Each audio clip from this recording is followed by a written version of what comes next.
예수님의 마음을 움직이게 한 혈루증 여인이라는 제목으로 말씀해 드리겠습니다. 지금 사경을 헤매고 있는 어린 딸을 살려달라는 회당장의 다급한 요청을 받고 종종 걸음을 걷고 있는 예수님을 멈추어 서게 한 여인이 있습니다.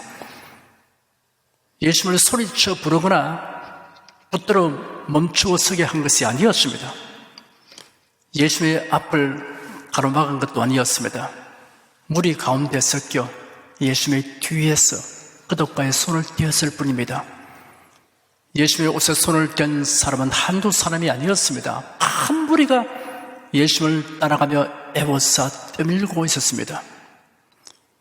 예수님이 갑자기 멈춰서기 때문에 다른 사람들이 일제히 뒷걸음을 쳐야 했습니다. 몸의 균형을 잃지 않으려고 허우적거리는 사람도 보입니다. 예수께서 돌아서서 사람들을 둘러보셨습니다. 이때 밖의 행동에 대해 사람들은 의아스럽다는 얼굴로 서로 쳐다보았습니다. 그때 예수께서 입을 열었습니다. 누가 내 옷에 손을 떼느냐? 누가복음에는 모두 모른다고 대답하고 있는 장면이 나옵니다. 예수님을 떠밀고 가던 사람들이 거짓말을 한다기보다 그들이 의도적으로 예수님의 옷에 손을 대지는 않았기 때문에 모두 자신은 아니라고 생각했을 것입니다.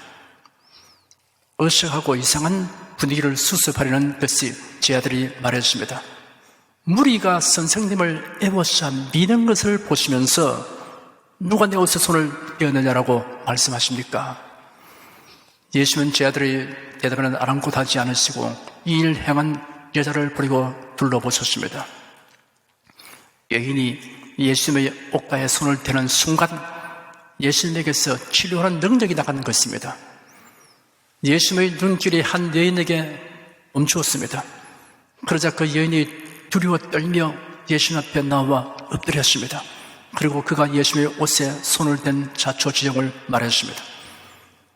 저는 혈루증을 앓고 있었습니다. 혈루병자가 된 지 12년이 되었습니다. 이렇게 서두를 꺼내자 둘러선 무리들이 모두 의논이나 한 것처럼 오 저는 하는 소리를 내었습니다. 여인을 동정하는 사람들입니다. 나쁜 자인 같으니 라고 말하는 사람도 있습니다. 그런 말을 하는 이유가 있습니다. 혈루증은 하혈이 계속되는 병으로서 난치병이었습니다. 유대인 사회에서는 다른 어떤 질병으로 고통당하는 것보다 혈루증으로 고통당하는 것이 비참했습니다. 그 이유는 혈루증은 육체적으로 뿐 아니라 율법의 의식법에서 부정하는 것으로 취급되었기 때문입니다. 레위기 15장에 보면 여인의 피의 유출이 그 불결기 위에 있어서 여러 날이 간다든지 그 유출이 불결기를 지나든지 하면 그 부정을 유출한 날 동안은 무릇 그 불결한 때와 같이 부정한 즉 무릇 그 유출이 있는 날 동안에 그의 눕는 침상은 그에게 불결한 때의 침상과 같고 무릇 그의 앉는 자리도 부정함이 불결의 부정함 같으니 이런 것을 만지는 자는 무릇 부정한 즉 옷을 빨고 물로 몸을 씻을 것이며 저녁까지 부정할 것이요 하였습니다. 혈루증을 앓는 본인이 부정할 뿐 아니라 그 여인의 만지는 모든 물건과 접촉하는 사람도 부정케 되었습니다. 접촉된 물건과 사람은 씻어야 하고 저녁까지 부정한 것으로 취급되었습니다. 그런 까닭에 그곳에 둘러선 사람들이 놀라는 것이 무리가 아닙니다. 여인은 말을 이었습니다. 제가 혈루증을 고쳐버리고 무지내를 썼습니다. 이름난 의원은 다 찾아다녔고 처방대로 하느라고 온갖 고통을 다 견뎌왔습니다. 그러나 아무 효험이 없고 오히려 병은 더 중화져졌으며 이제는 가살이 탕진되고 말았습니다. 그 말을 듣고 사람들의 마음에 미운 감정은 누그러지고 대신 동정심이 생겨났습니다. 그 여인의 창백한 얼굴과 쇠약해진 몸 그리고 초라한 행색이 사람들에게 그 여인을 더욱 가련하게 여기게 하였습니다. 유대교 법전인 탈무드는 혈루증을 치료하는 10가지 이상의 어려운 치료법을 설명했습니다. 강장제와 수렴제가 효과적인 방법들 중에 들어갈 뿐 다른 것들은 순전히 미신적인 요법들입니다. 그중 하나를 보면 여름에는 세마포 주머니 안에 타조알을 태운 재를 넣고 다니게 하며 겨울에는 무명 주머니 안에 넣어 다니게 하는 것입니다. 또 다른 것은 흰 암나귀의 똥 속에서 볼 수 있는 보리낫 알을 지니기도 했습니다. 혈루증 앓는 여인은 어떤 어려움이 있고 많은 대가를 지불하더라도 기어코 병을 고침받고 말겠다는 결심을 하고 혈루병을 고칠 수 있다고 선전하는 사람들을 찾아다녔던 것입니다. 여인이 감수해야 했던 인내야말로 끝이 없었습니다. 마취약이 없고 수술 도구가 빈약했던 당시에는 수술이라는 것이 잔인했고 약이라는 것들이 독성이 있었습니다. 그 시대의 많은 처방약들이 도리어 병을 들게 하는 것이며 터무니없는 것들이었습니다. 예수님 당시의 처방약에 관한 기록에 보면 메뚜기 알로 만든 약이라든가 여우의 이빨이 특별한 효력을 가지고 있다고 전해지기도 했습니다. 그리고 값비싼 약들 중에는 사람의 손가락에서 빼낸 손톱도 있는데 다만 교수형을 당한 사람의 손가락에서 빼낸 손톱만이 효력이 있다는 것입니다. 머리가 휘어지는 것을 예방하기 위해서는 기름에 끓인 검은 송아지 피나 방울뱀의 기름을 바를 것, 이 처방전은 주전 1552년쯤 이집트에서 기록된 유명한 의학서적 파피루스 에버저의 한 구절입니다. 이집트가 고대 의료계의 중심 소재지를 이룬 이후로 이 파피루스 에버저는 그때의 의학에 관한 기록으로서 매우 중요한 문헌입니다. 이 의학책에는 머리털이 빠지는 사람들을 위한 처방을 이렇게 적어 놓았습니다. 머리털이 빠질 때 한 가지 치료법은 6가지 기름을 섞어서 바를 것이니 곧 마늘과 하마, 악어, 고양이, 뱀, 야생염소의 기름을 섞을 것이며 효과를 강화시키려면 당나귀 이빨을 꿀 속에 갈아서 바를 것이라고 하였습니다. 이 같은 소위 우량품 조제는 왕족들의 머리칼을 잘 자르게 하기 위한 특수 처방이었습니다. 애굽 여왕 쇠시의 특수 미용을 위해서는 아비시니아 지방의 회색 사냥개의 발목과 하루살이 곡과 낙이 발목을 꼭 같은 분량으로 기름에 섞어 끓여 만들었습니다. 독사에 물린 사람들을 구하려면 그 당시 의사들은 마법의 물을 마시게 하였는데 그 물이라는 것이 어떤 우상의 머리 위로 부어내린 것이었습니다. 가시나 파편이 산속에 박힌 경우에 그들은 벌레의 피나 당나귀의 똥을 발랐습니다. 똥은 파상풍을 일으키는 인자가 가득하므로 이로 인한 사망률이 높았던 것도 무리가 아니었습니다. 이 외에도 수백 가지 치료법이 파피루스 에버저 속에 기록되어 있습니다. 약들로는 도마뱀의 피, 돼지 이빨, 썩은 고기, 썩어 악취가 나는 기름, 돼지 기로부터 짜낸 수분, 그 위에 기름, 당나귀의 발굽, 기타 사람을 포함해서 여러 가지 동물의 기름, 똥, 당나귀, 기린, 개, 고양이, 심지어 파리 등등입니다. 이 책이 쓰여진 시기는 애굽에서 모세가 출생했을 즈음이었습니다. 모세의 양친이 이스라엘 사람이긴 했으나 모세는 애굽의 왕실에서 양육을 받았고 애굽 사람의 학술을 다 배웠다라고 성경에 기록되었습니다. 그가 그 시대의 의학 지식의 정통 해설이라 하면 의심의 여지가 없습니다. 그 외의 많은 이스라엘 사람들도 이것을 알고 거기 쓰여진 여러 가지 처방을 사용했으리라는 것도 의심할 바 없습니다. 그러나 모세가 이스라엘 백성을 애굽으로부터 인도해냈을 때 하나님은 그에게 하나님의 선민 이스라엘을 위한 매우 특이한 약속을 주셨습니다. 너희가 너희 하나님 나 여호와의 말을 청종하고 나의 보기에 의를 행하며 내 계명의 귀를 기울이며 내 모든 규례를 지키면 내가 애굽 사람에게 내린 모든 질병을 하나도 너에게 내리지 아니하리니 나는 너희를 치료하는 여호와임이니라 라고 말씀하셨습니다. 애굽의 의학서적에 있는 치료법은 사실상 아무 소용이 없을 뿐 아니라 오히려 질병을 더 악화시켰을 뿐입니다. 그러니 여기서 하나님은 이스라엘 사람들에게 애굽인의 모든 질병으로부터 면하게 하여 주려는 환상과도 같은 약속을 하셨던 것입니다. 하나님은 모세에게 오늘 우리들이 가지고 있는 성경의 일부가 되는 많은 계명을 주셨습니다. 그 중에는 위생법에 관한 다양한 지시사항이 있습니다. 그런데 이 모든 것은 파피루스 에버저에 기록된 것들과는 전혀 다릅니다. 그러므로 모세가 그때의 의학상의 권위자들로부터 모방하지 않은 것이 분명합니다. 왕실의 최고 학부에서 훈련을 받은 모세가 자기가 이전에 배운 것들을 섞어놓지 않고 하나님께서 주신 계시인 새로운 지식을 그대로 받아들이는 신앙을 가졌던 것입니다. 성경에 기록된 것을 살펴보면 모세는 하나님의 말씀에 대한 신앙이 철저하여서 그때 그릇된 의수로 단 한 가지도 성경의 영감된 가르침 속에 집어넣지 않았습니다.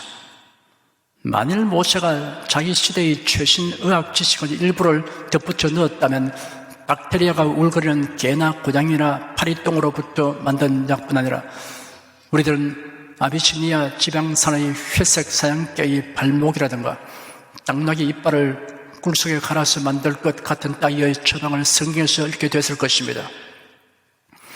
하나님이 주신 위생법은 조금도 해가 없는 처방이었을 뿐 아니라 권장해야 할 우수한 장점들을 많이 가지고 있습니다. 피와 기름은 먹지 마라. 오염된 것은 흐르는 물에 씻거나 불로 태우라. 오물은 땅에 묻어라. 전염병자는 격리시켜라. 이러한 법규는 전염병 예방에 더할 나위 없이 중요합니다. 현대의학이 이를 수칙으로 삼은 지는 그리 오래되지 않습니다. 성경에서 다룬 사건 중에는 요점만 다루고 자세한 상황 설명은 우리가 상상하도록 여지를 남겨둔 것이 많습니다.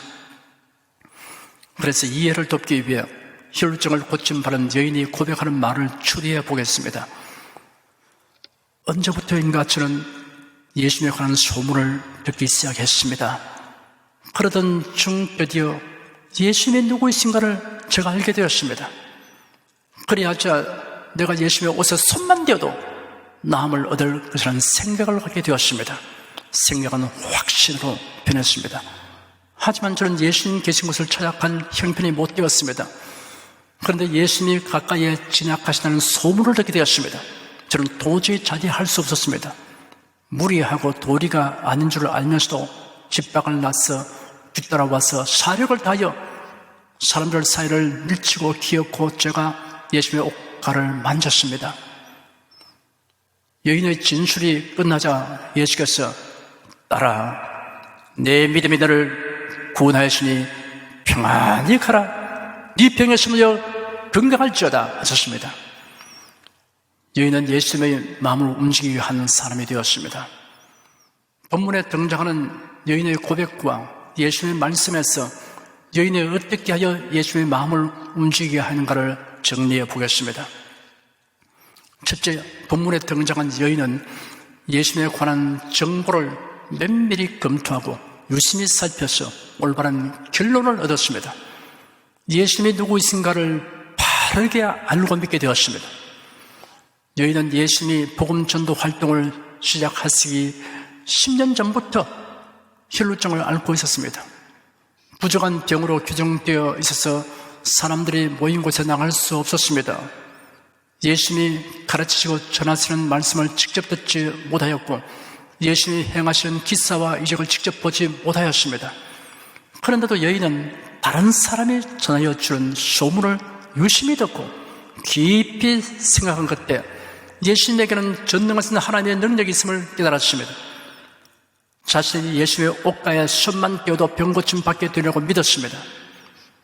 예수님 당시의 유대인들 중에는 예수님의 말씀을 수없이 듣고 그 행하신 표적도 수없이 보면서도 끝끝내 깨닫지 못하는 자들이 많이 있었습니다. 그 이유를 분석해 보면 이러합니다. 새롭고 흥미로운 사건을 보고 듣는 것을 즐기는 것만으로 그치는 사람들이 있습니다. 예수께서 그라사 지방에 갔을 때 귀신 들린 사람이 무덤 사이에서 나와 예수님과 마주치게 되었습니다. 그는 공동묘지에서 살고 있었는데 아무도 그를 묶어둘 수가 없었고 쇠사슬을 맞아 소용이 없었습니다. 여러 번 쇠고랑을 채우고 쇠사슬로 묶어두었지만 그는 번번이 쇠사슬을 끊고 쇠고랑을 부숴버렸기 때문에 아무도 그를 당해내지 못했습니다. 그는 밤낮으로 무덤 사이와 산속을 돌아다니며 소리 지르고 자기 몸에 상처를 내곤 하였습니다. 예수께서 귀신을 명하여 그 사람에서 나오라고 하셨습니다. 그러자 귀신들이 그 지방에서 내보내지 말아달라고 간청했습니다. 마침 그곳 산기슭에 돼지떼가 풀을 먹고 있었습니다. 귀신들이 예수님께 우리를 돼지 떼기로 번여 그 속에 들어가게 하여 달라고 간청했습니다. 예수께서 허락하시자 더러운 귀신들이 나와서 돼지 떼 속으로 들어갔습니다. 그러자 그 2,000마리나 되는 돼지가 바닥 쪽 비탈을 내리타라 바다에 빠져 죽었습니다. 돼지된 사람들이 읍내와 촌락으로 달려가서 이 일을 알렸습니다. 동네 사람들이 그 사실을 알아보려고 모여들었습니다. 그들은 귀신을 했던 사람이 옷을 입고 정신이 온전하여 앉아있는 것을 보고 두려워하였습니다. 현장에 있었던 사람들이 자초지종을 동네 사람들에게 이야기했습니다. 그랬더니 그라사 사람들이 예수님께 그 지방을 떠나달라고 요청하였습니다. 그라사 사람들의 말로 새롭고 흥미로운 사건에 대한 정보를 얻는 것으로 그치는 사람들의 전형입니다. 사도 바울이 아테네에 갔을 때 온성에 우성이 가득한 것을 보고 크게 격분하였습니다. 그래서 그는 회당에서 유대인들과 또한 이방인들과 토론하고 날마다 광장에서 거기 모인 사람들과 토론하였습니다. 바울이 예수 그리스도와 부활에 관하여 전하는 것을 듣고 사람들이 바울을 아레오바고 광장으로 데리고 와서 바울에게 충분히 이야기할 시간을 주었습니다. 바울은 좋은 기회를 얻었으므로 열심을 다해 복음을 전했습니다. 그러나 별 성과를 얻지 못했습니다. 그 이유가 될 만한 설명이 사도행전 17장 21절에 이렇게 기록되어 있습니다. 모든 아덴 사람과 거기서 나그네였던 외국인들이 가장 새로 들은 것을 말하고 듣는 이외에는 달리는 시간을 쓰지 않음이더라. 그들은 새로운 정보를 얻는 것 그 이상은 추구하지 않는 자들이기 때문에 바울 사도에게서 복음을 듣고서도 깨닫지 못하였으며 믿음을 얻지 못하였습니다. 다른 한 종류로는 육신의 욕구 충족만을 추구하는 사람들이 있습니다. 예수님이 베스다 광야에서 보리떡 5개와 물고기 2마리로 5,000명이 다 배불리 먹게 하신 이적을 행하셨습니다. 날이 저물었기 때문에 사람들을 흩어 보냈습니다. 다음날 사람들이 어제 떡 먹던 곳으로 갔으나 예수님을 만나지 못하자 이곳저곳 다니다가 호수 건너편에서 예수님을 만났습니다. 그들이 반석을 하며 라비여 어느 때 여기 오셨습니까? 하였습니다. 예수께서 말씀하시기를 내가 진실로 진실로 너에게 말하는데 너희가 나를 찾는 것은 표적을 보았기 때문이 아니고 떡을 먹고 배가 불렀기 때문이다.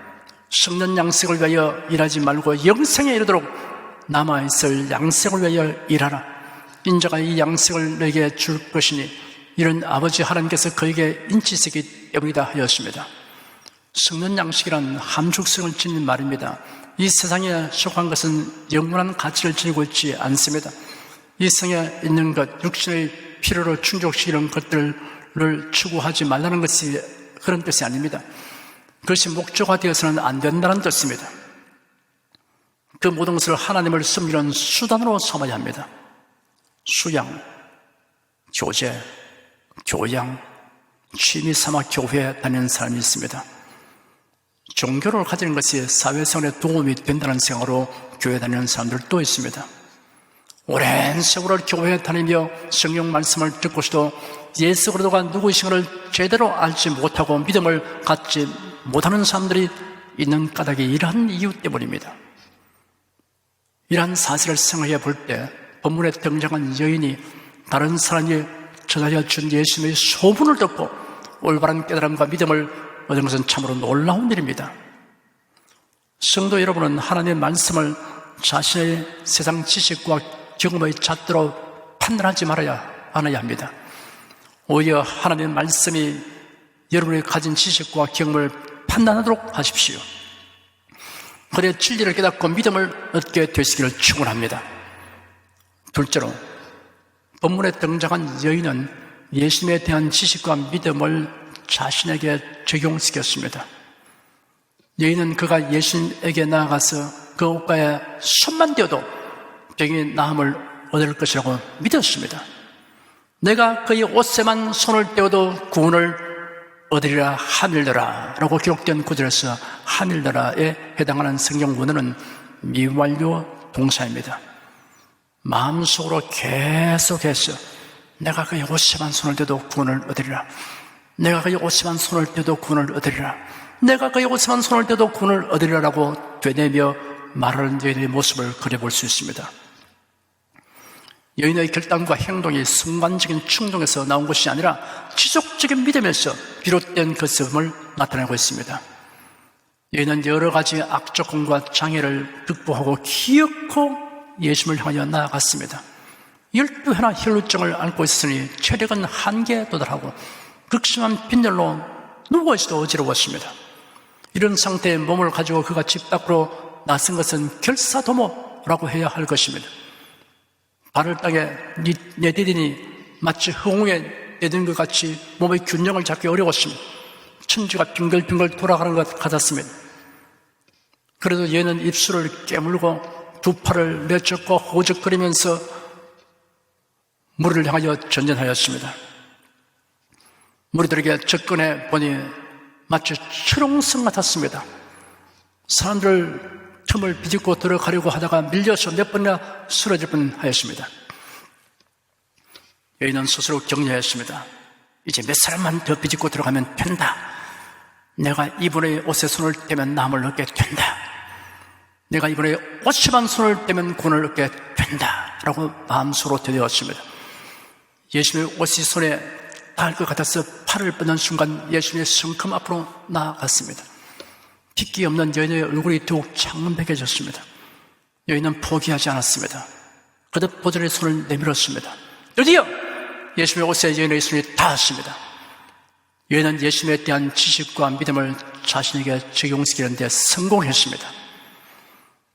여인의 손이 예수님의 옷에 닿는 순간 뭐라고 설명할 수 없는 능력이 그의 몸속에 밀려드는 것을 느끼는 동시에 혈루증이 치료되었습니다. 성도들이 구원의 완성을 온전히 경험하기까지는 많은 장애를 극복해야 합니다. 성경에 기록되기를 우리가 하나님의 나라에 들어가려면 많은 환난을 겪어야 할 것이라고 하였으며 우리가 그와 함께 영광을 받기 위하여 고난도 함께 받아야 될 것이라 하였습니다. 빌립보서 2장 12절에는 두렵고 떨림으로 너희 구원을 이루라 하였습니다. 핍박, 환난, 시험이라는 장애를 적극적이고 담대하게 극복하고 돌파해야 합니다. 혈루증 여인이 예수님으로부터 따라 내 믿음이 너를 구원하였으니 평안히 가라 네 병에서 누워 건강할지어다 라는 말씀을 듣게 된 것처럼 여러분이 장차 주의 심판 앞에 설 때 사랑하는 자여 내 믿음이 너를 구원하였으니 천국의 영광과 기쁨에 참여할지어다 라는 주님의 말씀을 듣게 되시기를 바랍니다. 혈루증 앓던 여인은 예수님의 마음이 그를 향하여 움직이게 하였습니다. 사랑하는 여러분, 역시 예수 그리스도에 대한 바른 지식과 믿음을 가지고 모든 장애를 극복하며 전진하는 생활을 하심으로 예수님의 마음이 여러분을 향하여 움직이게 하는 사람이 되시기를 축원합니다. 기도하겠습니다.